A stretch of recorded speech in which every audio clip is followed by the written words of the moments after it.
Welcome to Bluegrass Home and Garden TV. Bluegrass Home and Garden TV is brought to you by Jimmy Nash Homes, Comfort Heating and Air, Springhouse Gardens, Back Construction, Dinger's Hearth Patio and Grill, Buyer's Paradise Furniture, and by The Studio. Join us now for Bluegrass Home and Garden TV with Amber Canoy. Hey, I'm back over at Springhouse Gardens with Richard Weber. Earlier we talked about the mums and everything associated with that in the fall. Love all those colors. And we mentioned pansies because that's another popular item this time of year. So kind of give us the 1, 2, 3s when it comes to pansy pansies. primer. Yeah. There you go. What a lot of people don't realize is that pansies are a cool season annual, and it doesn't matter if it's fall or spring, they just like the cool weather.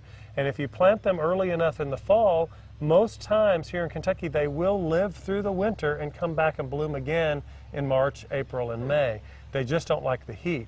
So September and October are the prime months for putting pansies in the ground. We've just gotten a bunch of new ones in. Now we've had a lot of rain these past few days, so a lot of the blossoms will start to look a little spent. So what you want to do, anytime that a bloom is old like this, you always want to cut those off, pinch those off. If the bloom is kind of getting faded, the more of these that you pinch off, the more new blooms you'll get. And it just gets fuller, I would assume? It gets fuller, and the plants will spread out. Now they won't spread out as much in the fall as they will once it starts warming up a little bit in March and April. Okay. And then as soon as it gets really hot in June and July, they don't like the heat. They are kind of wimps. I think that's where the pansy thing came from. Even though they can live through the winter, they don't like the heat. They like cold. So it's time then in June and July to take the pansies out, switch over and put the flowers in that like it really, really hot, and then bring these back in September and October. But they're good and tough and durable.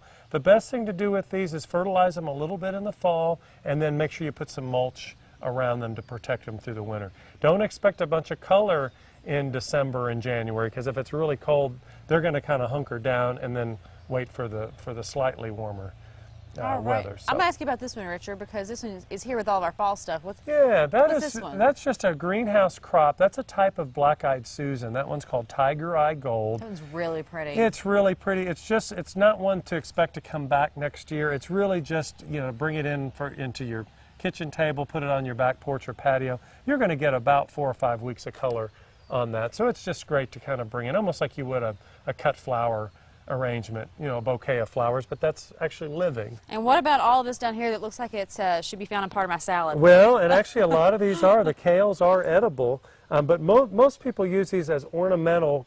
Cabbage is this one, ornamental kale. I like this dark, is this deep purple one, and then too. the dark purple ones. These are really, really good for the cool weather of fall again. Now, as soon as we have a freezing temperature, though, these are pretty much gone. As soon as it gets really down into the 20s, these will literally turn to mush. So you'll have like cabbage soup out in your garden.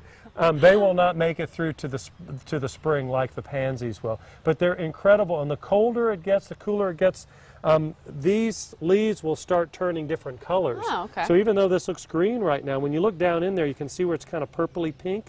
That will just continue to intensify the colder it gets, and you'll get some beautiful colors and combinations. These are great for just mixed containers with pansies, with mums, and a mixed with green grasses, salad. and a green salad. Yeah. All right. Well, people have questions for you, Richard.